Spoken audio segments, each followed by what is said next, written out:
Bienvenidos a todos. Soy Bernardo Requena y hoy tenemos el placer de tener aquí en nuestro programa Alumni a Víctor Mañas. Víctor es el director del máster de entrenador asistente analista y, aparte de buen amigo y un excelente profesional que vamos a conocer hoy en profundidad, avanzando y tratando de rememorar sus experiencias previas en diferentes equipos. Vamos a intentar adentrarnos también con él en lo que es el día a día de un entrenador asistente como él. Y luego, pues, obviamente hablaremos de análisis y le preguntaremos, ¿no? ¿Cuál es su visión sobre la tendencia actual que tenemos en el juego a la hora de analizarlo y lo que eso repercute en el resto de áreas en el día a día del entrenamiento, el proceso de entrenamiento? Así que nada, Víctor, encantado de tenerte por aquí.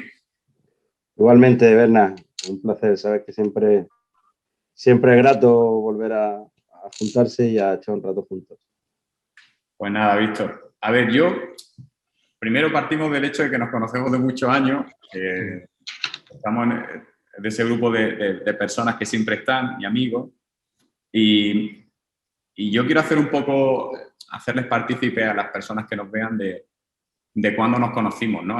Nosotros nos conocimos estudiando en la Facultad del Deporte y estábamos en la misma clase, y yo tengo un recuerdo de Víctor,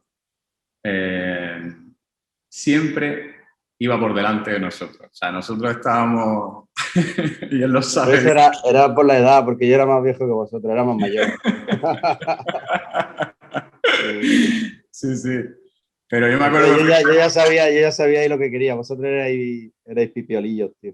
Es verdad, es verdad, es verdad. Pero yo me acuerdo, a mí, por ejemplo, una cosa, Víctor, que no sé, lo hemos hablado, pero me gustaría hacerlo, que los demás lo conocieran, ¿no? Cuando tú llegas a una facultad, que vienes del instituto y, bueno, como tú dices, eres un pipiolo, no sabes realmente, te gusta el deporte, te gusta, pero Víctor ya se leía, yo me acuerdo llegar al piso donde vivía y tenía libros, multitud de libros de fútbol, revistas de técnicas, y me acuerdo que eso me sorprendía, ¿no? De decir, eso es la primera vez que lo veía, ¿no? Alguien que tenía ese enfoque, claro, en leerse y en adquirir información, y eso es un recuerdo que me gustaría hacer público y que ya me llamaba mucho la atención, siempre con libros, siempre leyendo, siempre analizando, y eso es así. No sé qué... ¿Te acuerdas de aquello o qué? Sí, además nosotros ahí, siempre que hablamos, tenemos un buen amigo en común, Manolo Rodríguez Pérez, que él siempre me comentaba eso, ¿no? El hecho de que nosotros, quizá el grupo que al final, porque tú al final dentro de una facultad, pues está mucha gente, y al final hay unos grupos de afinidad y te vas juntando por afinidad, ¿no? Y yo creo que había un elemento ahí unificador, que era el tema de la curiosidad. El tema de la curiosidad por aprender, por mejorar, por saber que había mucho camino por aprender. Y bueno, yo venía también ya un poco, como he dicho, un poco más mayor que vosotros, porque yo ya venía también de haber hecho magisterio primero, la especialidad de educación física, luego ya hice la licenciatura, pero también venía de probar otras cosas y sobre todo venía de terminar la selectividad y no tener ni idea de qué estudiar, ¿no? Y lo que son las casualidades de la vida, pues iba a un gimnasio que había un monitor, un buen amigo, que luego estudiamos juntos magisterio, la especialidad de educación física, FEDE, y él fue un poco el que me abrió un poco pero yo ni sabía que existía ciencia del deporte, en aquella época era los INEF, ni sabía, bueno, no tenía ni idea, ¿no? Porque además en la orientación que me daban en el instituto, los profesores todos me orientaban hacia una ingeniería, que hicieran ingeniería. Claro, yo en aquella época, pues no sé, no tenía una gran información y en Almería había una ingeniería técnica agrícola y otra informática y ninguna de las dos me gustaba, entonces me iba a orientar más hacia las empresariales, fíjate tú, lo que hoy en día es administración y dirección de empresas. Y fue Fede el que me dijo, hostia, tío, a ti que te gusta el deporte, que vienes de jugar a fútbol, que vienes tal, joder, ¿por qué no miras esto y tal? Y recuerdo que el primer día que fui a hacer la prescripción a la universidad de Almería y en el último momento cambié la primera opción. Mi primera opción iba a ser hacer empresariales y cambié. O sea, de esto de que dices, hostia, a mí me gusta el deporte, voy a hacer lo que me guste. Yo creo que al final, yo creo que en ese grupo de gente que estuvimos ahí muy cercanos, pues lo que nos unió fue eso, fue el amor al deporte, la curiosidad por aprender, porque estábamos ávidos de aprendizaje, sobre todo, bueno, yo venía de haber hecho magisterio, que la orientación es mucho más didáctica, mucho más, todo lo que se estudia tiene una vinculación muy didáctica, muy hacia la didáctica, porque al final, bueno, pues esos estudios estaban orientados a dar clases de educación física nada más, y había un enfoque muy didáctico. Sin embargo, claro, cuando ya llega a la facultad, ahí ya se te encuentra un poco pues, con la orientación más hacia el deporte, ¿no? Hacia el deporte puro, hacia el entrenamiento. Y bueno, nosotros éramos unos locos del entrenamiento.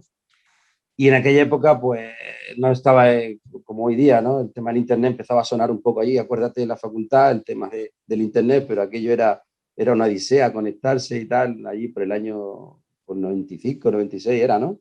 Sí, sí, sí. Y empezábamos a escuchar cosas a través de, acuérdate, de Manuel Martínez un poco y todo eso. Pero claro, había un ordenador allí para poder usar el ordenador, era una locura y luego te metí allí y aquello era más lento que el caballo del malo. Entonces al final optaba por ir a la biblioteca, por mirar revistas, por coger todos los libros que pudiera, por esa, pero sobre todo yo creo que el fundamento era, por lo que venía detrás era un poco eso, el tener la curiosidad por aprender, por mejorar, por seguir aprendiendo, ¿no? Totalmente, totalmente. Víctor, yo también en este sentido, desde esa época hacia ahora, yo creo que una de las cosas o de los aspectos para mí a resaltar, sin lugar a dudas, es que tú has pasado por roles, por muchos roles. Luego te has especializado profesionalmente, que ya avanzaremos en ello, pero tú has pasado por roles como jugador, has vivido lo que es la experiencia de jugar, pero has pasado por roles a la hora de entrenar, has visto el enfoque que puede ver un preparador físico, el que ve un primer entrenador o el que ve un entrenador asistente. Es decir, cuéntanos un poco sobre o cómo crees que te ha ayudado esa visión de diferentes ángulos.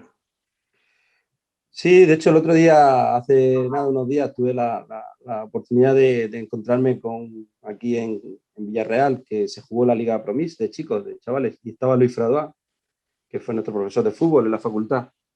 Y recuerdo una anécdota con él, cuando estudiábamos allí, que él siempre me decía, Víctor, sácate los títulos de entrenador, sácate los títulos de entrenador, que te van a ayudar, que te van a dar un enfoque. Y yo decía, no, Luis, que yo quiero ser preparador físico, no quiero ser nada más, solo preparador físico. Y si me saco los títulos, no, pero que te van a ayudar en el enfoque, en entender mejor la preparación física y tal. Y no le hice caso. De hecho, el primer título de entrenador me lo saqué, pues creo que fue justo cuando coincidí con Unai en Almería en el año 2007. Me saqué esos años, me saqué el primer y el segundo nivel seguido y luego ya más tarde me saqué el nivel 3. Y es verdad que es importante tener ese enfoque. Es verdad también que como jugador yo no he tenido un gran desarrollo, no he jugado a nivel profesional, una pequeña experiencia a nivel profesional, pero sí que en mi manera de entender el jugar al fútbol, yo siempre el fútbol lo he tenido en la cabeza, el fútbol y el deporte en general, ¿no? Yo recuerdo, pues bueno, pues jugar mucho baloncesto en el instituto, en la época del instituto, y jugar mucho fútbol, ¿no? Y cuando jugaba fútbol era una locura, o sea, vivía para eso, o sea, llegaba a mi casa y era coger la pelota y salir a jugar a la calle, ¿no? Con los amigos y luego entrenar en el equipo y luego jugar y era todo eso, ¿no? Jugar, deporte. Entonces, bueno, yo creo que esa pasión siempre ha estado ahí y lo que te comentaba un poco del tema de Luis, ¿no? El tema de tener un enfoque, digamos, amplio, ¿no? Porque al final el especializarte en una parcela exclusiva, o sea, el fútbol siempre, independientemente de que seas preparador físico, redactador, doctor, entrenador asistente, el rol que sea, pero el nexo de unión es el conocimiento del juego y del futbolista, ¿no? Y sí que es verdad que yo he vivido quizás, ya también por edad, he vivido dos grandes evoluciones, ¿no? En el fútbol. O sea, una fue la inversión del preparador físico dentro de los cuerpos técnicos, que antiguamente no había, que esto ya lo vivimos por allí, por el año, pues, por el 98, 2000, fue cuando empezó ya a incorporarse la figura del preparador físico, 97, 98, 99, por ahí. En el 2000 yo terminé la carrera y me incorporé a trabajar directamente como preparador físico en el Almería Club de Fútbol de la mano de José María Salmerón.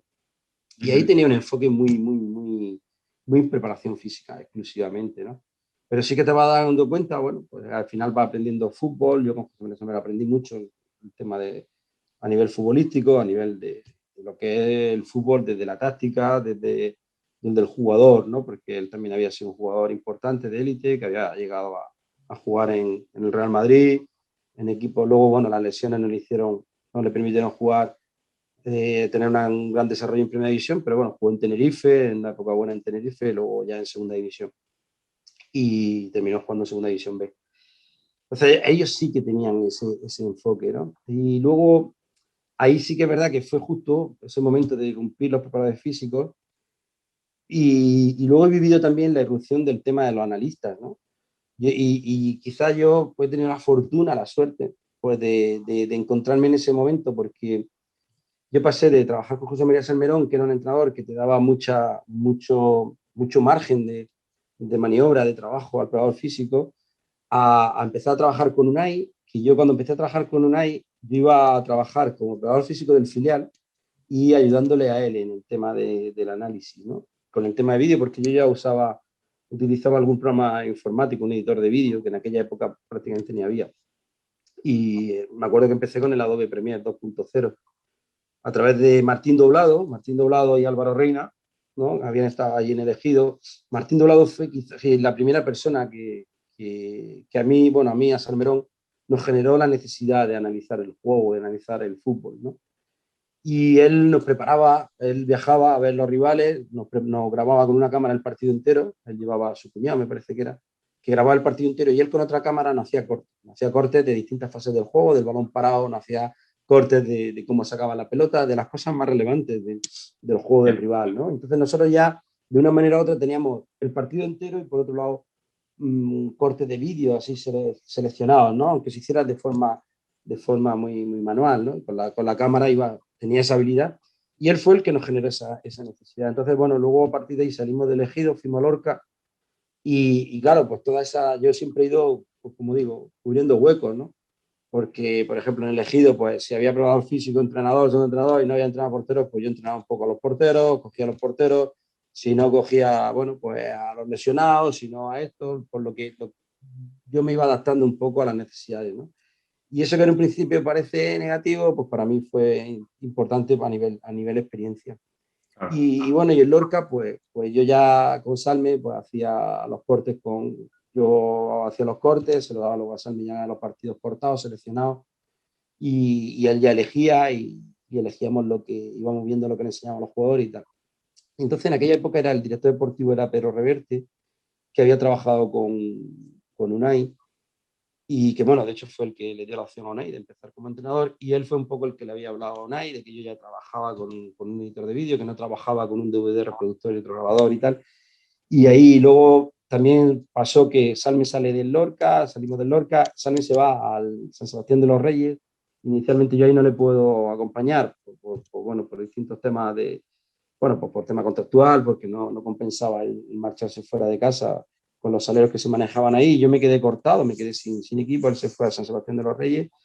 Y bueno, pues yo empecé a moverme, a echar currículum, eché el currículum en Almería, y lo cogió a Roberto Lave, y lo vieron Roberto Lave y Unai. Le gustó, más luego las referencias que él tenía mías, pues bueno, me cogieron para llevar a la presencia física del filial y el tema del análisis de vídeo en el primer equipo. Y bueno, pasó una historia ahí, porque yo estaba en el filial con la operación física, pero en esa semana también el preparador físico del primer equipo tuvo una oferta del Real Madrid y se marchó, y yo automáticamente pues pasé a ser preparador físico del primer equipo, una semana, 2 o 3 semanas y tal, hasta se incorporó Edu Pong, y luego ya pues continué ayudándole a Edu Pong y con el tema del vídeo, con Unai. Y en esas 3 primeras semanas Eso para que la gente ponga en contexto, estamos hablando de los años Fue el 2007, por ahí. 2007 aproximadamente. Y bueno, por ahí no, el 2007 seguro. Y bueno, y ahí también me pasó una cosa también en el tema bueno, porque yo al principio pues, empecé a trabajar con Unai con la preparación física, porque se había ido el preparador físico que había y tal, y ahí me di cuenta del cambio tan radical desde el 2000, 2001, 2002, 2000, bueno, esa época del 2000 al 2005, del cambio, ¿no? de paradigma, porque Unai es un entrenador que si en el entrenamiento, en lo que es en el tiempo de entrenamiento, no le da mucho tiempo al preparador físico para trabajar. O sea, yo había trabajado con Salmerón donde teníamos una parte, evidentemente ahora él también ha cambiado y trabaja de otra manera, pero había una parte de la semana, la primera parte de semana que tenía una orientación más hacia mí y una segunda parte de la semana con una orientación más hacia el entrenador. Sin embargo, Unai no. Con Unai tenías el momento del calentamiento y tenías los momentos de división del grupo, que a lo mejor dividía 3 grupos, hacía, bueno, pues si hay que trabajar algo de orientado más al tema físico, más a nivel aislado, a nivel analítico, pues yo cojo un grupo, el segundo entrenador coge otro grupo y tú coges otro grupo y lo rotamos, ¿no? Y entonces así es como él te daba un poquito de espacio en la sesión, pero había sesiones en las que prácticamente era todo él. Entonces yo ahí me daba cuenta, digo, hostia, pues sí, aquí ahora mismo en esta sesión yo tengo el calentamiento, tengo un poco de activación, tengo tal, y lo que sí que es importante es saber hacia dónde se orienta la carga de entrenamiento de eso que él hace, ¿no?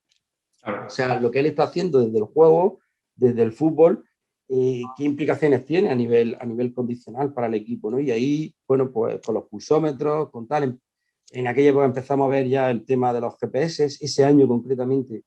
El año anterior, el Jordi García, que era el preparador físico, había ya empezado a introducir el tema de los GPS, que era el primer año que aquello salió. Los GPS salieron en 2005, 2006, por ahí. Sí, sí. Y el 2007, bueno, pues fue Dupont el que ya luego empezó con eso, poco a poco, porque también era un poco complicado de utilizar al principio. Y ya empezamos a entender eso. Y luego ya empezamos a entender que la preparación física con un entrenador de ese perfil, que aglutina tanto momento de entrenamiento, iba más orientado a complementar, a suplementar, Entonces, bueno, digamos que ahí vimos las dos partes, ¿no? Bueno, los cambios de paradigma, sobre todo. Y también en el tema del análisis de los juegos, pues pasó algo parecido, pues yo ahí,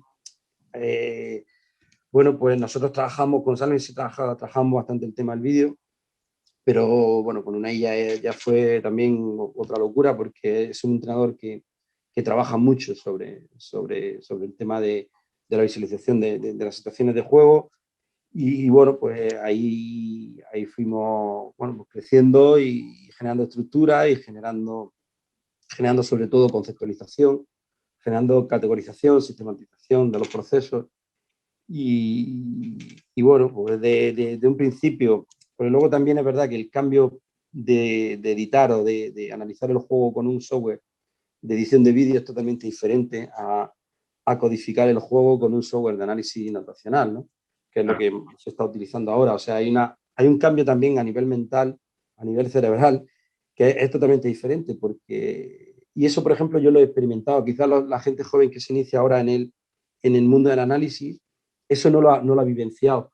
Yeah. ¿Por qué? Porque directamente ya hoy día hay acceso a cualquier software de análisis notacional con más o menos precio, gratis. Bueno, hay muchas soluciones para diferentes posibilidades de bolsillo, ¿no? Pero claro, en aquella época no había mucho y lo que había era caro.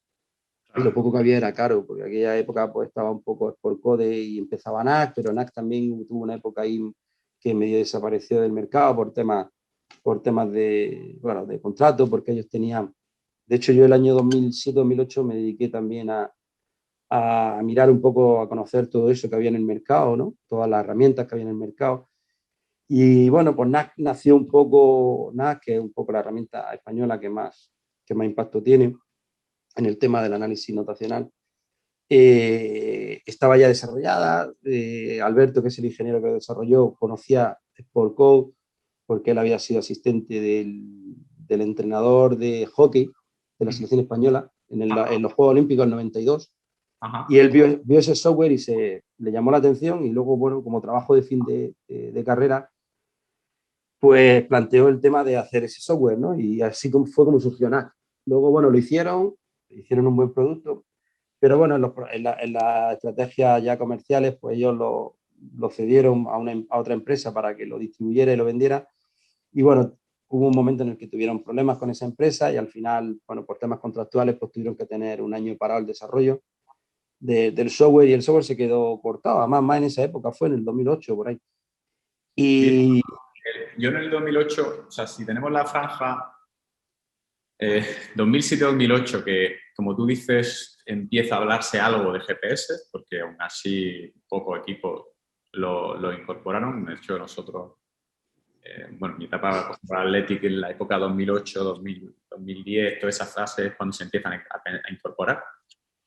No había hasta ese momento. ¿Te acuerdas que se tiraba de frecuencia cardíaca? Sí, era todo frecuencia cardíaca. Y yo creo que lo que tú dices, se empieza a entrenar fútbol.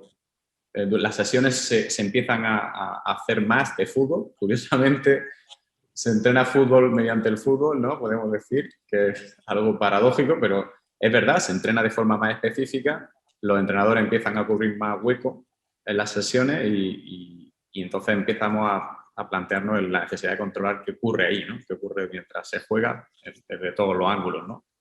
Pero yo, en tu visión que es tan amplia, si nos saltamos del 2008, luego hay una etapa para ti, creo que clave. Yo me acuerdo que hablando nosotros, me acuerdo perfectamente una vez hablando en el 2000, serían 2011, 12, por aquellos años, cuando aparecen las primeras cámaras, las primeras GoPro, primeras cámaras pequeñitas portátiles. Yo no me podía más, cuando la vi no me lo creía, que ya con eso estaba grabando tareas.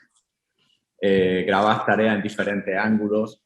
Entonces, de ese salto del 2007-2008, luego viene la etapa de Sevilla, luego vienen otras etapas, ¿no? Entonces, ahí ¿cómo tú la secuenciarías las etapas? Es decir, haciendo repaso de equipos en los que has estado, ¿qué te ha ido dejando cada etapa, ¿no? de cada equipo, a nivel de tu desempeño, de tu trabajo? Sí, con el tema del análisis, sobre todo lo que te he dicho, o sea, el paso en la época, en el 2005, por ahí, fue el paso de trabajar desde las cámaras y cortar desde las cámaras o de los editores de vídeo.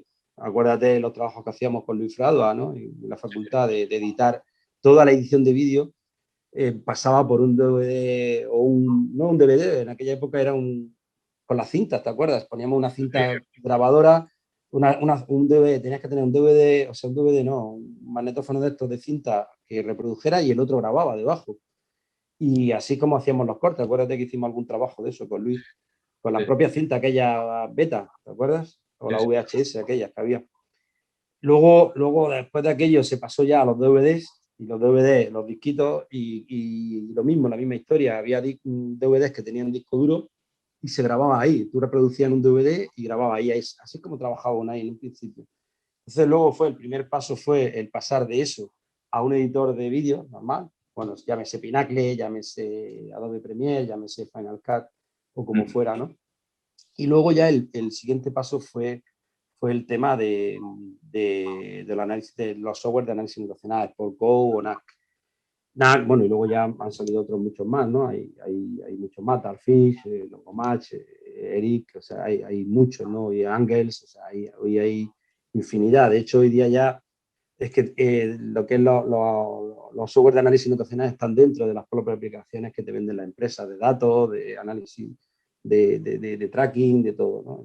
Ellos mismos ya te dan software para codificar, ¿no? O con un mayor o menor desarrollo. Entonces, yo creo que ahí es donde está la clave. Y luego ya el siguiente paso, para mí básico, y además que me costó mucho trabajo hacerlo, mucho, me costó un par de años, fue porque nosotros hasta ese momento el análisis de los juegos era todo postpartido.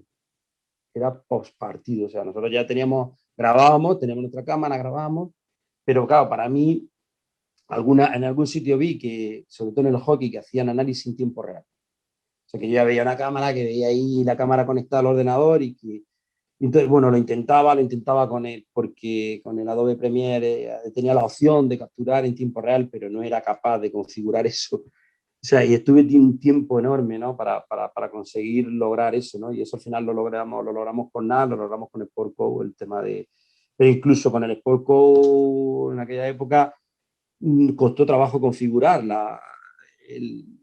recuerdo con Barbero, que era un poco el que llevaba la distribución en aquella época de SportCo, hasta para configurar el tema de la capturadora, fue complicado. Entonces, para mí quizás fuese el segundo gran paso, ¿no? Pasar de los editores de vídeo a los software de análisis notacional, de ahí a la cámara y de la cámara ya a capturar en tiempo real. Ya. Y luego, bueno, hoy día ya, por ejemplo, quizás el otro gran paso es que ya hoy día, pues las propias ligas, de hecho, yo recuerdo hablar con Julen Massage y me comentaba, ¿no? En Alemania, pues había tenido experiencia en Alemania, varias experiencias en Alemania que siempre iban por delante en muchas cosas. Dice, en Alemania los analistas no llevan cámaras, o sea, ya directamente la propia liga les provee la señal, ¿no? Que a nosotros eso en el 2013 en el Sevilla yo eso lo veía súper lejano. Claro. Es verdad que ya teníamos ya el tema de media coach, pero era un poco primario. Te daban el tema del tracking, pero vinculado a un servidor que tenías que descargar el partido a la vez que descargaba el tracking. Luego, bueno, te daban un archivo de Excel que era una locura, que había que pasar horas y horas para ordenarlo. Y claro, luego, sin embargo, cuando he vuelto de Inglaterra o bueno, de la experiencia de Francia e Inglaterra, me he encontrado también una herramienta ya mucho más evolucionada, ¿no? A nivel de media coach, ¿no? Y bueno, quizás quizás le falte ahora un poco el cambiar el chip a nivel de apertura, a nivel de entender de otra manera cómo se prevén los datos. Pero sí que es verdad que la herramienta ahora es una pasada porque ya tiene una API donde te conectas, donde te metes, tienes los partidos, los descargas como tú quieras, ¿no? Descargas también datos, pero datos ya procesados, no datos en bruto. Entonces, bueno, quizás esas son las 4 o 5 fases claras, ¿no? Claro. Ahí, Víctor, si nos rememoramos estamos hablando en esa visión histórica, ¿no? De esos avances claros o más decisivos que ha habido a la hora desde el punto de vista del análisis. Lo que veo claro, Víctor, y yo es una de las cosas que siempre destaco de ti cuando hablamos, es tu capacidad de actualización. Entonces yo ahí te quería hacer una pregunta a nivel personal. A nivel personal, en tus rasgos, ¿qué crees que es lo que más te ayuda en el día a día a sobreponerte al día a día? Porque claro, tú te estás moviendo al límite de la tecnología y los avances que se van haciendo son brutales. Entonces, ¿cómo lo has ido llevando? ¿Cómo consigues estar al día? Yo creo que la base está en lo que hemos hablado al principio. Lo que tú me has dicho antes de la facultad, de estar mirando libros, de estar mirando cosas, y yo creo que ahí es donde está la cuestión, en tener curiosidad y sobre todo en el tema de también ser autocrítico y ser siempre consciente de que lo que está haciendo hoy se puede hacer de otra manera mañana o mejor mañana, ¿no? Entonces, lo que inicialmente te puede generar algún tipo de desasosiego, porque cuando tú cambias de una manera de trabajar a otra o de una tecnología a otra, pues evidentemente que eso requiere un tiempo lo primero que te obliga es a salir de tu nivel de confort, de tus procesos cotidianos, y quizá, pues bueno, no tener miedo a eso, ¿no? Romper esa barrera del nivel de confort, de estar ahí cómodo con lo que tú haces y con los procesos que tú haces y saber que hay posibilidades de hacer las cosas de otra manera y de manera o más operativa o más eficiente o de otra manera distinta, ¿no? Entonces, bueno, yo creo que al final la base es eso, es seguir siendo curioso, tener inquietudes y tener inquietudes de seguir mejorando y aprendiendo, ¿no? Al final, yo creo que la base es esa, es vivir en un proceso de mejora permanente, de aprendizaje permanente. Ahí, Víctor, y en ese sentido, digamos, yo te digo que es una cualidad que siempre me llama la atención en ti. Yo creo que eso también debe ser un común a cualquier técnico, ¿no? Que trabaja en fútbol, en este caso, porque los avances que se realizan mes a mes, nada más que ver la cantidad de tecnología alrededor que va saliendo, la cantidad de conocimiento científico que se va incorporando. Y la verdad que es la base, yo creo, para poder crecer y poder ser mejor profesional. O sea, sin lugar a dudas. Ahí, Víctor, yo quería preguntarte... Bueno, dime. No, sí, al final es eso, pero no solo a nivel tecnológico, Berna, sino también incluso a nivel, a nivel de tu manera de entender el juego, a la manera de, tú al final, joder, ¿cuántos partidos habrás visto, hemos visto? Yo veo 400 partidos al año, más los de nuestro equipo, 450 partidos al año, fácil. Y sin embargo te llega una persona que te empieza a hablar de fútbol de otra manera, de una manera que tú no lo has pensado y ahí te genera ahí, ¿no? Te genera esa ruptura, te genera esa disrupción, te genera esa, hostia, cojones, yo no había pensado en esto, hostia, qué idea más buena, hostia, qué manera tan simple de de comunicar y tan efectiva y tan rápida y tan concreta, porque al final el jugador también, el hecho de llegarle, pues también te implica no solo el entender el juego, sino también el cómo hablarlo, ¿no? Y el cómo comunicarlo. Entonces, bueno, pues es ese proceso y para eso tienes que estar abierto, ¿no? Abierto eso. Yo abierto. Hay varias metáforas en ese sentido. Tengo un amigo que le decíamos el corcho, ¿no? El tema del corcho, porque él decía, yo soy como un corcho, ¿no? Que es actualmente el preparador físico de Francisco en el Girona, Sergio Pardo. Y él decía el tema del corcho, porque me hundo y salgo y refloto y siempre. Yo estoy en ese proceso siempre, ¿no? Yo digo también el del corcho, el de la esponja. Que yo creo que tenemos que ser una esponja. Luego también el tema, por ejemplo, pues eso, de quitarse el traje de experto y vivir siempre con el traje de explorador puesto. Yo creo que eso es Esa básico. es clave, ¿eh? Esa es clave. Yo es uno de los que es esa parte de ego, ¿no? Claro. De expertise, es decir, que cada día reinventarse y cada día empezar de cero, ¿no? E intentar aprender de lo que has vivido, pero con la mente Claro, y abierta. tener las orejas bien abiertas. Al final, también hay otra esta que aprendí un día en un curso de coaching, ¿no? Decía, oye, ¿por qué tenemos una boca y dos orejas?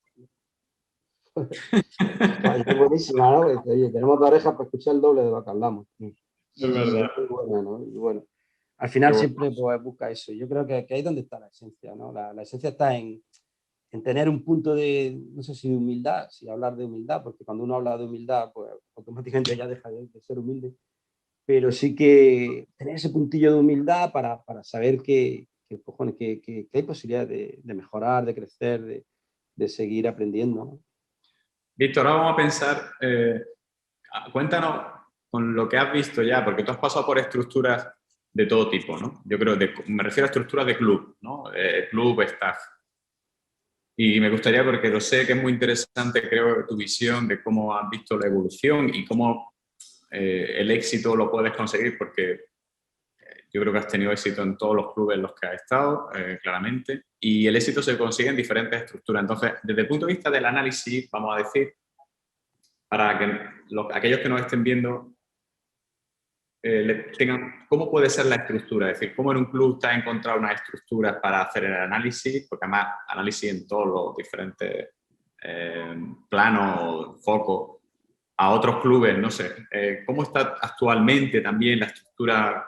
¿Cuál sería una estructura tipo, según tú? No sé, cuéntanos un poco más sobre esto, porque creo que es una pasada cómo está evolucionando la estructura de los clubes. Sí, sí, sí, no, una buena pregunta. Es una buena pregunta. Yo, para mí, antes de entrar directamente en contestar la pregunta, para mí lo fundamental está en el factor humano. O sea, al final, los americanos en ese sentido tienen un enfoque muy claro, ¿no? Ese factor humano lo tienen muy en cuenta y de hecho a veces lo sobredimensionan, pero sí que es verdad que ellos cuando hay un problema lo solucionan poniendo personas, ¿no?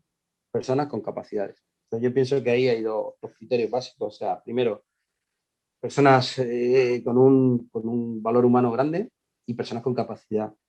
Y a partir de ahí ya viene todo lo demás, ¿no? Y bueno, sí que es verdad que en ese sentido, en relación con tu pregunta, yo he tenido distintos tipos de experiencias, desde que empecé con UNAI en Almería, que prácticamente el cuerpo técnico era todo el departamento de análisis, porque UNAI analizaba vídeo, porque el segundo entrenador, que en ese momento era Carcedo, también analizaba vídeo, el entrenador de portero analizaba vídeo, que era Mikel Chaustin en aquella época, y yo, pues, que era el que, digamos, llevaba todo el tema logístico un poco para que ellos lo pudieran hacer rápido y más ágil, ¿no? Esa estructura se ha mantenido hasta hoy día, desde el año 97 que empecé con UNAI, luego yo tuve un paréntesis de que él se fue a Valencia, yo no fui a Valencia ni a Moscú, y luego me volví a incorporar en Sevilla, ¿no? Esa esencia de estructura, es decir, el propio cuerpo técnico funciona como un departamento de análisis, se sigue manteniendo hoy día, en el año 2021. O sea, estamos hablando de 14 años después, ¿no? Sin embargo, luego sí que hemos visto distintas opciones, ¿no? Por ejemplo, en Sevilla actualmente, nosotros, bueno, empezamos ya, cuando yo estaba allí, un día hablando con Monchi, dije, tío, Ramón, nosotros aquí en el primer equipo hacemos mucho análisis, trabajamos mucho a nivel de análisis, pero a nivel de cantera no hay mucho, tío. ¿Qué te parece? No sé si, bueno, allí arriba en el gimnasio, acuérdate, donde estaba el gimnasio, la nave grande, donde estaba el primer equipo arriba, en la parte de arriba, pues ahí había una habitación que estaba medio de almacén y tal, y dije, hostia, ¿por qué no limpiamos esto y ponemos aquí 3 ordenadores? Y vamos viendo un poco, ponemos ahí un NAC en cada ordenador y vemos un poco qué gente quiere involucrarse, ¿no? Lo vamos viendo.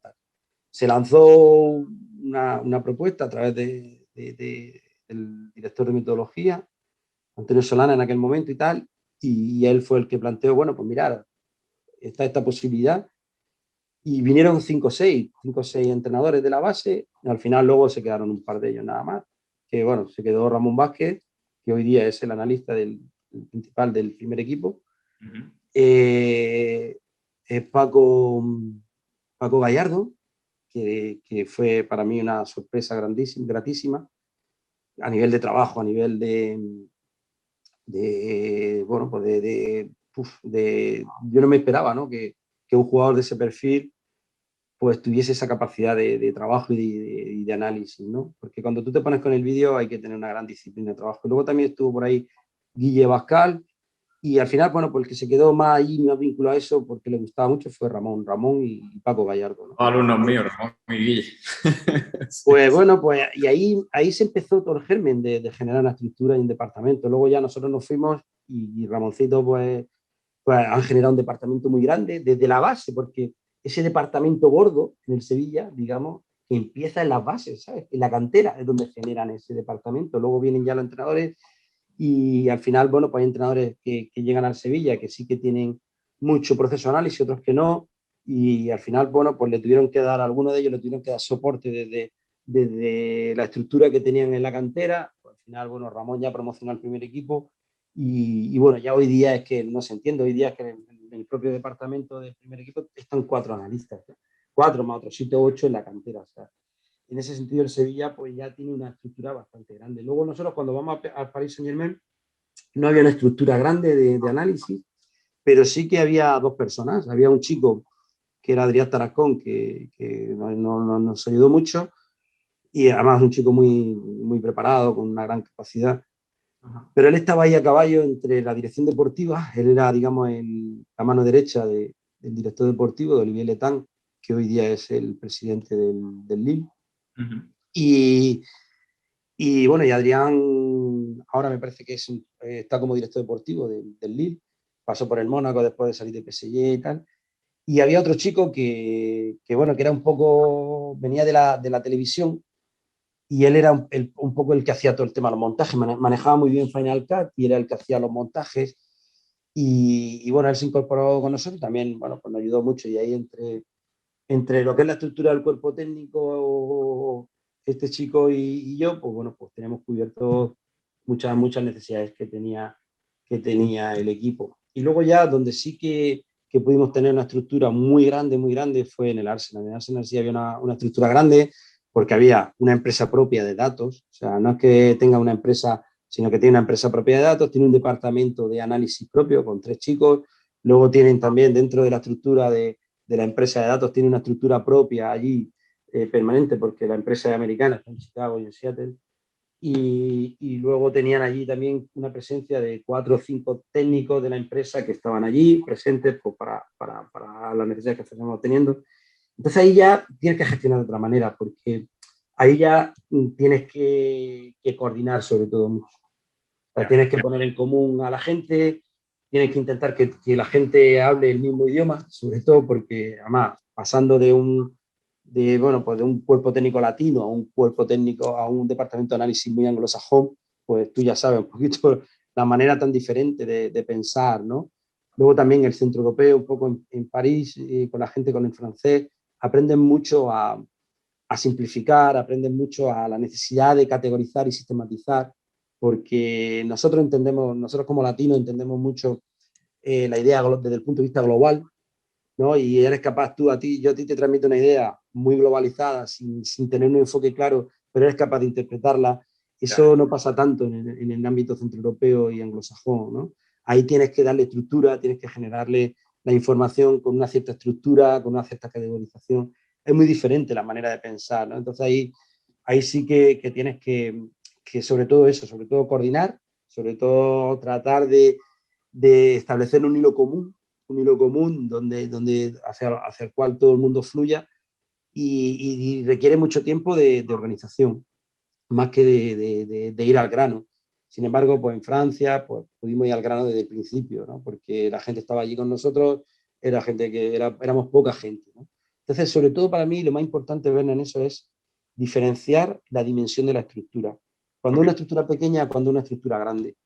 Porque incluso en el Arsenal, por ejemplo, en el ámbito de la operación física, en el departamento de performance, la estructura era mastodóntica. Y a veces es difícil hasta encontrar espacio para todos los que hay allí, en el entrenamiento, ¿sabes? Y en el análisis puede parecer, en el análisis quizás menos, porque en el análisis, ¿sabes qué pasa? Que como la necesidad temporal o, digamos, el gasto temporal es tan grande, ¿vale? Cuando tú quieres abarcar un proceso de análisis muy amplio, claro, al final hay que echarle muchas horas y se necesita mucha gente. Mucha gente. Si tú estableces diferentes niveles de análisis, le das mucho detalle a esos niveles de análisis, claro, el análisis te permite el tener mucha gente porque tú puedes definir muchas competencias. Tú dices, no, mira, tú te encargas de esto, tú de esto, tú de esto, pues no hay problema. Pero claro, en el ámbito, por ejemplo, de la operación física de los redactadores, pues tú imagínate en un equipo que hay dos jefes de performance, o sea, un jefe de performance con su ayudante, más 4 preparadores físicos, más luego el tema de los fisios. Claro, hay un momento en el que si hay 2 lesionados, si solo hay dos lesionados, que hay veces que pasa, que hay 2 solo lesionados, ¿qué hacen 7 o 8 tíos ahí mirando? Sí, O sea, entonces, claro, ahí ahora ya aparece, bueno, y luego ya, bueno, pues está todo el tema que tú has comentado antes, el tema de los egos, ¿no? Pero para mí eso es básico, ¿no? El tema personal, el tema de las capacidades y luego ya el tema de la estructura, las dimensiones que tenga la estructura. Porque dependiendo de una cosa u otra, tu gestión se tiene que orientar más a una cosa u otra. Ya. Ahí, Víctor, entonces, y yo creo que eso es algo que tú y yo esto lo hemos hablado muchas veces, ¿no? A la hora de configurar un staff, porque tú dices, el análisis empieza en el staff realmente. Y luego el staff, como tú dices, en función del club al que ha ido, pues ha ido adaptando tus necesidades como staff. Y yo aquí quería preguntarte, tengo dos ideas, ¿no?, de preguntas. Una es, en la estructura de un entrenador, de un staff de un entrenador que viaja con él, entiendo que un rol de asistente analista, un rol de analista creo que es fundamental. Y hay las dos preguntas, que es, uno, ¿entenderías un staff sin esa persona? O sea, ¿crees que es posible un staff sin esa persona especialista en análisis? Y la otra que te uno es, ¿quién traduce? Porque al final toma decisiones una persona o un grupo pequeño. Alguien tiene que traducir toda esa nube de información que se está generando hoy en día cada vez más. No sé, ese pensamiento. Sí, viene un poco en relación al anterior. O sea, hay entrenadores que, bueno, ya hoy día es difícil, ¿no? Casi todos los entrenadores llevan su analista. Pero bueno, imaginemos que no lo llevara y que el club donde vas tiene esa estructura. Al final lo que tienes es que, pues que tú ponerte en contacto con ellos, coordinar cómo quieren las cosas y unificar criterios, unificar terminología, unificar conceptos, unificar procesos, definir unos procesos para que esos procesos fluyan bien. Al final, dependiendo un poco de cómo tú trabajes. Hay entrenadores que no necesitan ver los partidos enteros. Hay entrenadores que sí. Hay entrenadores que necesitan tener esa contextualización del juego, ¿no? Desde el partido, desde ver los clips de vídeo no seleccionados y seleccionados por categorías, sino verlos secuencialmente, ¿vale? O sea, cómo se sucede. Si esto es un ataque y luego te pongo una defensa, ¿por qué hasta este ataque y luego esta defensa? ¿Entiendes? Hay otros que no, que dicen, no, mira, yo te voy a dar esta categorización, me los pones, tú a mí me dices cómo esta gente, cómo reinicia el juego de saque de puerta, cómo construyen el juego, cómo progresan y cómo finalizan, por ejemplo. Y me das, de los 4 de partido, me das 20 clics, 30 clics, me das tanto, ¿no? Y ellos son capaces luego de, viendo eso, generar su propio proceso de entrenamiento y trabajo. Luego hay otros entrenadores que necesitan ver los partidos, que necesitan ver el partido para mirarlo, para analizarlo en profundidad, para ver todo, ¿no? Entonces, para mí hay dos grandes, quizás, pues eso, dos más grandes maneras de trabajar, es decir, gente que necesita ver el partido entero o si no entero, resumido, porque no le da tiempo a verlo entero, evidentemente. A ver 5 partidos enteros en un intervalo de 3 días no te da tiempo. Y más a cortarlos y a codificarlos, pero sí que los tengan codificados ya y que vean 20, 25 minutos de cada uno de esos partidos por lo fundamental y en orden temporal. Y luego hay entrenadores que sí, que tú le puedes dar ya todos esos clics y ordenados, como ellos te pidan que lo ordenes, ¿vale? Eso es por un lado. Y luego, para mí, hay otra diferenciación clara, ¿no? Y es entre el análisis del equipo propio y el análisis del rival. Yo, para mí, ese es la primera gran dimensión y diferenciación en el análisis. No es lo mismo, o sea, es totalmente diferente analizar al equipo propio que analizar al rival. ¿Y por qué te digo esto? Pues porque se habla mucho en el fútbol actual, se habla mucho de modelos de juego, se habla mucho de una identidad propia, de filosofía de juego, de una idea de juego. Pero claro, luego está la parte de adaptabilidad, de adaptación de esa idea, de ese modelo de juego. Hay mucha gente que habla de un punto de vista de, no, yo le doy valor a mi equipo y solamente a eso. Yo ese enfoque lo entiendo más en la formación. Yo en la formación sí entiendo que el enfoque sea más orientado al equipo propio. Pero una vez que estás en el alto rendimiento, amigo, el rival condiciona. Y el rival, tenga o no tenga la pelota, te va a condicionar de una manera u otra. O sea, al final yo cómo quiero atacarle a un equipo, pues en función de cómo defiende, ¿no? Entonces, sí que es verdad que yo le puedo priorizar el cómo genero yo la información en base a mi equipo, pero luego pues tendré que adaptarme a los comportamientos y las conductas del rival, ¿no? Entonces, para mí, digamos que resumiendo y volviendo al principio, dos grandes partes. O sea, hay entrenadores que trabajan ya que necesitan la contextualización del juego, ¿vale? La temporalización del juego, y hay otros bueno, que tienen capacidad para ver el juego fraccionado y desde ahí sacar sus conclusiones en cuanto al plan de partido, ¿no? O a la estrategia operativa de la semana. Y luego está el hecho de dimensionar ya el análisis del equipo propio y el equipo rival. Y luego ya dentro de eso podemos darle más dimensiones, porque podemos el análisis del equipo propio podemos dimensionarlo de manera colectiva, de manera individual, de manera por líneas, bueno, a nivel de fundamento, a nivel de intenciones, a mil niveles. Le podemos dar todas las dimensiones que queramos, ¿vale? Igual el rival. Pero es que luego, bueno, pues hay muchas más posibilidades de análisis. También el tema de cómo se interpretan hoy día los datos físicos. Los datos físicos ya no se interpretan aisladas, sino también en relación con el juego.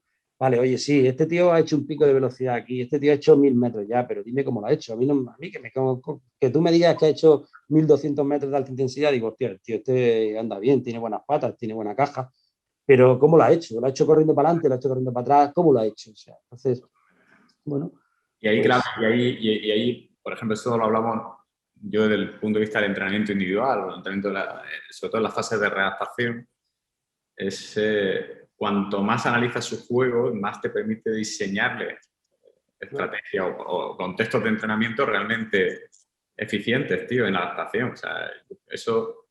Por eso a mí el departamento de análisis, creo lo que hablamos, el departamento de análisis creo que es lógico que crezca más, Víctor, porque al tener más herramientas ya puedes analizar los entrenamientos, todos los entrenamientos, la competición,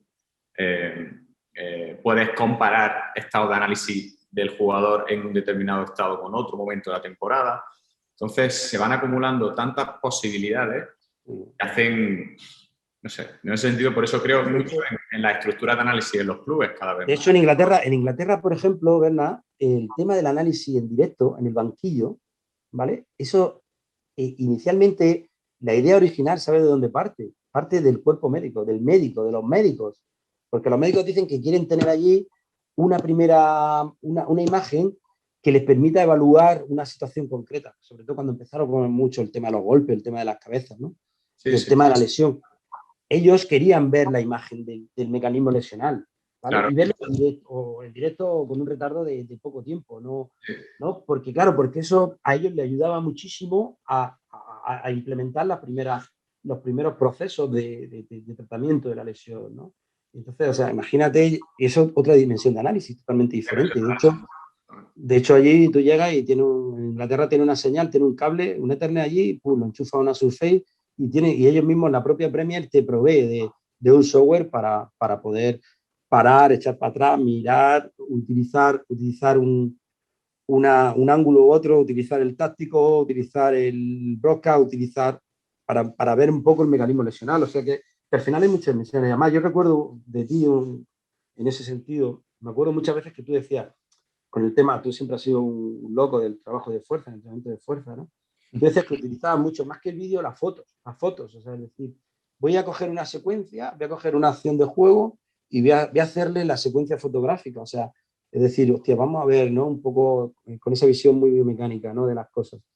Y entonces, bueno, con aquellas cámaras, ¿no? Que te tiraban 20.000 fotos.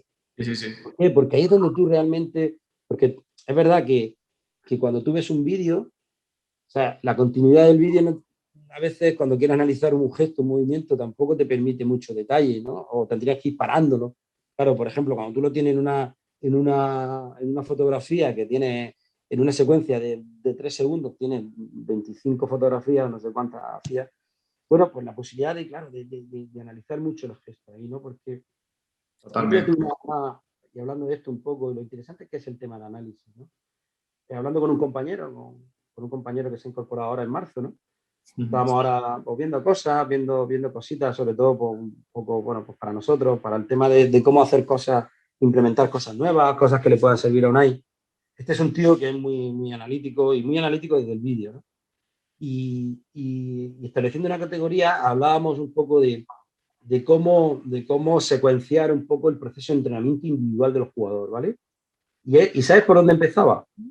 El primer criterio que él puso para categorizar, para decir, no, el primer paso que tenemos que hacer, él le decía psicomotricidad, ¿sabes? En relación a todo el trabajo neuromuscular y coordinativo. O sea, si yo quiero trabajar a un tío a nivel técnico, táctico individual, ¿vale? Quiero generarle unos fundamentos del juego, ¿vale? Pues este tío le da mucha importancia al tema de los apoyos, al tema de los cambios de dirección, al tema bueno, de las cintas un poco, ¿no? De los engaños.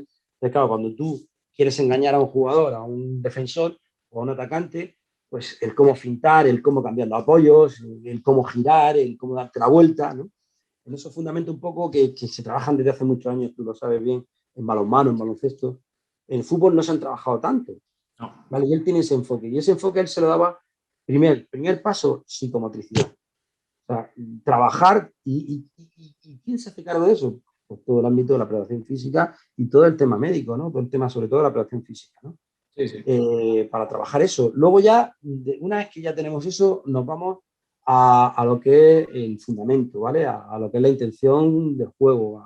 Vamos a trabajarle el fundamento táctico o el fundamento técnico.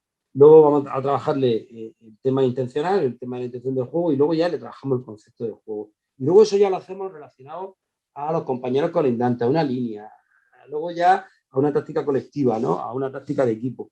Entonces, bueno, ya iba sumando cosas, ¿no? Y trabajando ahí. Es una visión también muy parcial del entrenamiento, pero es verdad que a veces falla. O sea, yo he visto jugadores profesionales que fallan en lo primero, ¿no? En la foto. En la foto Totalmente, fotografía, totalmente. Esa visión de lo micro a lo macro, ¿no?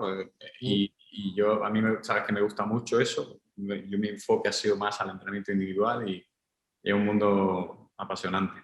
Víctor, ya un poco yendo al final de esta entrevista, me gustaría bueno, que nos contaras un poco, ya a todo aquel que nos está escuchando, ¿cómo se resumiría un día a día tuyo hoy en día ya en el Villarreal? Bueno, con Unai, conociéndolo como lo conoces, al staff, pero ¿cómo se resumiría un poco una semana tipo o unos días tipo para ti?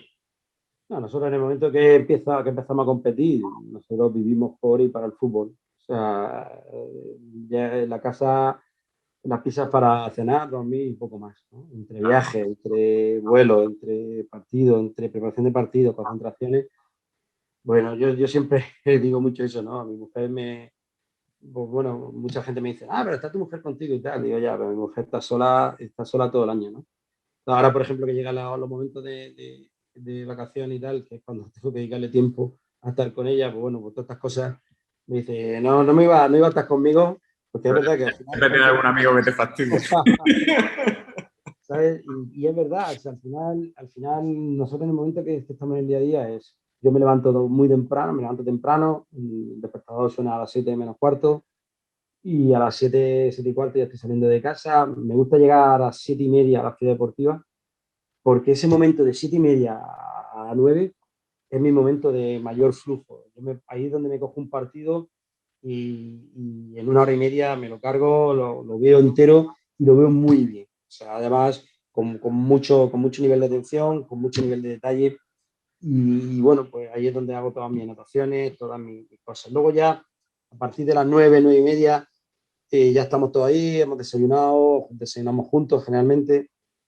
Y bueno, ya empezamos un poco más a preparar la sesión de entrenamiento, ¿no? Ahí Unai ya empieza a plantear cosas, compartimos un despacho en común y él ya empieza a preparar su sesión de entrenamiento, o si avanza un poquito más la semana, él ya está preparando un poquito el plan de partido, el rival, el análisis del rival, y luego ya el plan de partido propio lo trabaja más con el segundo y con el tercer entrenador, ¿no?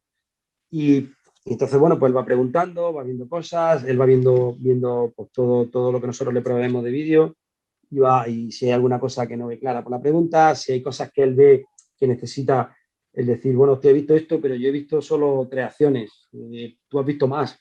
Oye, he visto esto, un patrón, un comportamiento estándar o no.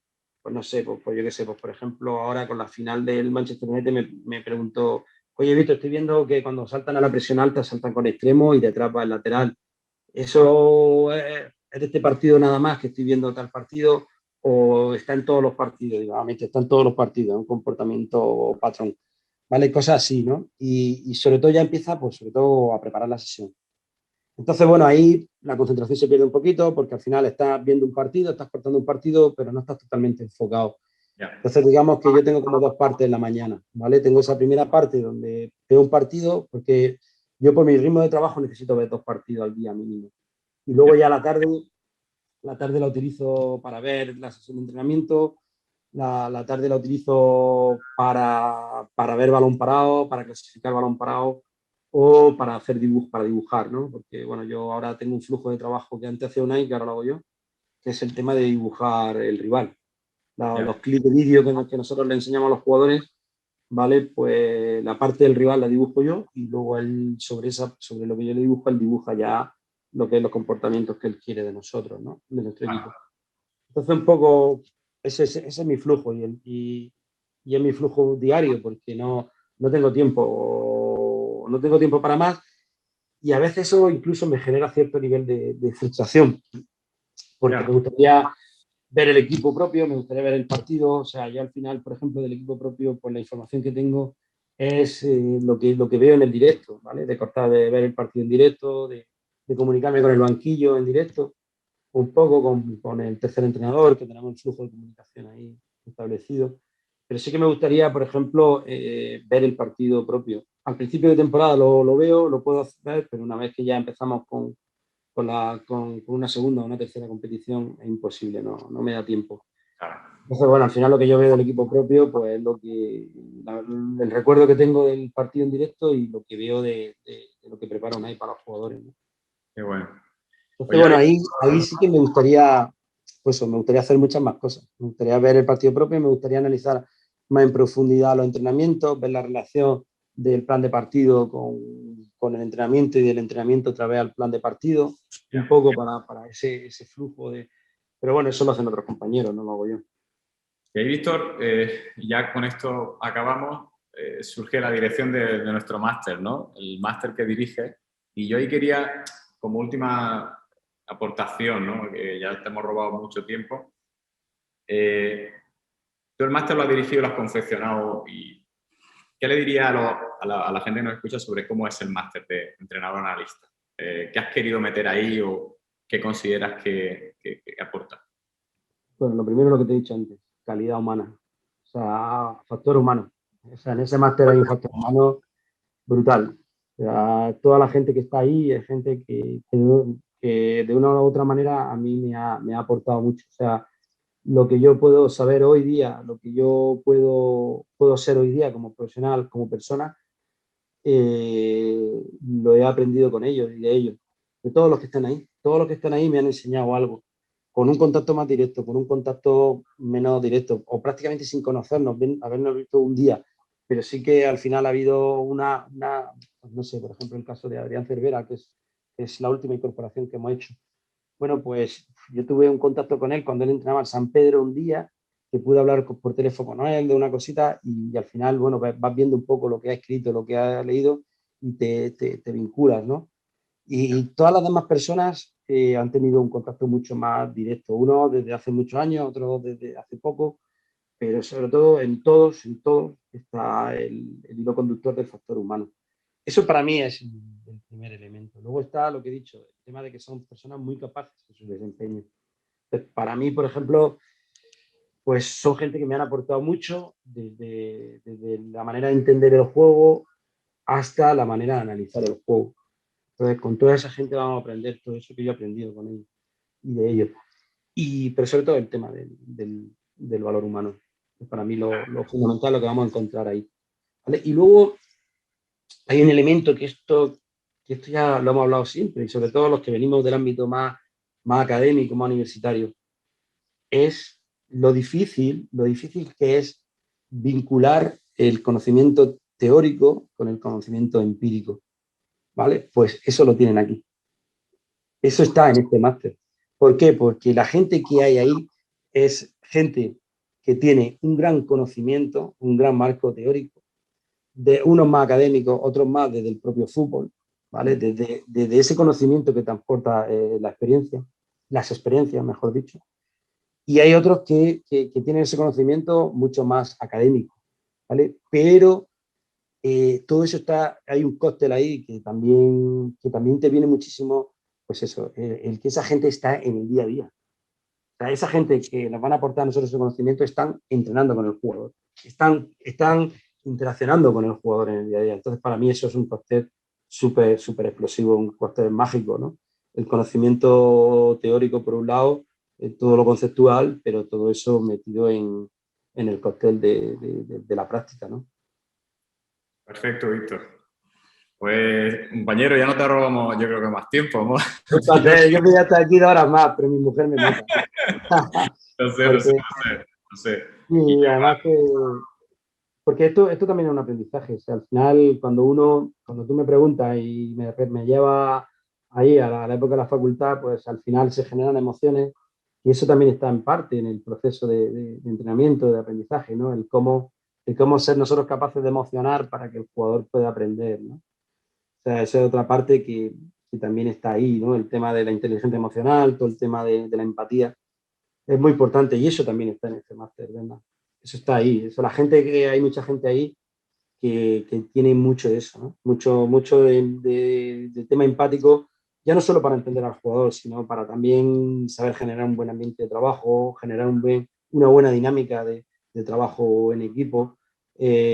Bueno, pues al final hay mucho líder ahí. eso es muy importante al final en el éxito, en el día a día.